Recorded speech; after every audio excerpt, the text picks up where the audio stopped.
Miks naiste muumiad on tihtipeale rohkem lagunenud staadiumis kui mehed? Rohkem rasva.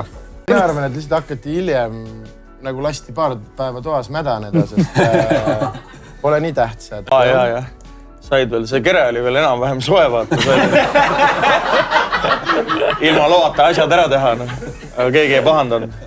Ta tehti muumiaks välja arvatud mingi osa ja siis kasutati mõnumasinana mõnda aega, eeldades, et kuna ülejäänud osa nii hullult ei mädane, siis keskelt saab rappida küll.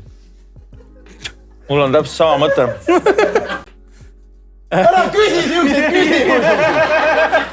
Mis viisakat vastust sa tahad, sest naisi tehti päevalilleõliga, aga päevalilleõli tuleb välja ja laguneb kiiremini. Õige vastu! Aga te kahe peale, kaks tiimi on koos õige vastuseni tegelikult jõudnud küll. Loe see sõna-sõnalt nüüd ette, kuidas see sul kirjas on. Nii vä?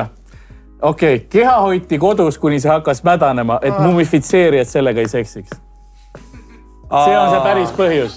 Nagu hoitis, et ei usaldatud. Oota, mumifitseerijad ei võinud, aga need, kes nagu kodus olid, need võisid.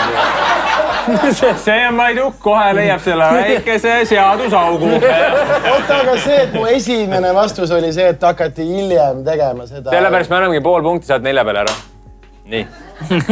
Ja ma ütlesin, et keha on ikka veel soe, me ei saa midagi või?